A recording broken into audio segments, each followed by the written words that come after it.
अरे मम्मी जी, सीधे सीधे कहिए ना, क्या बात है। प्यार तो हम भी आपको बहुत करते हैं। अरे मम्मी जी आपकी इज्जत भी बहुत करते हैं।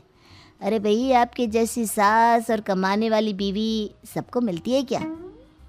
हाँ मम्मी, विवेक और सुमित ठीक कह रहे हैं। आपकी बेटी से शादी करके मेरी तो ज़िंदगी ही अच्छी हो गई है।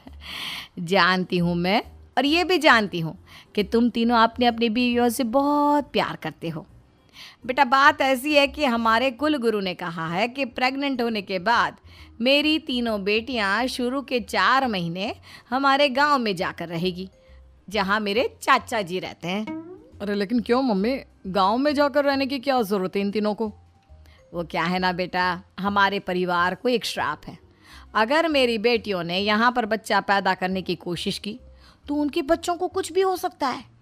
इसलिए अब से लेकर 4 महीने पूरे होने तक इन्हें गांव वाले घर में रहना पड़ेगा। हाँ तो इसमें प्रॉब्लम क्या है मम्मी जी? हम भी वहाँ जाकर रहेंगे, पिकनिक मनाएंगे। अरे भाई बीवी जहाँ हम भी वहाँ। हाँ यार, आइडिया तो बहुत अच्छा है। शहर की ज़िंदगी में रह रहकर परेशान हो चुके हैं, अब कुछ दिन गांव में बिताएंगे। तुम लोग समझने की कोशिश क्यों नहीं करते? तुम में से कोई भी वहाँ नहीं जा सकता, और मैं यहाँ रहूँगी ना तुम तीनों के साथ। 4 महीने की तो बात है, उसके बाद ये तीनों ही लौट कर आ जाएंगी। ठीक है मम्मी जी, अब हमारे बच्चों का सवाल है तो ये तो करना ही पड़ेगा।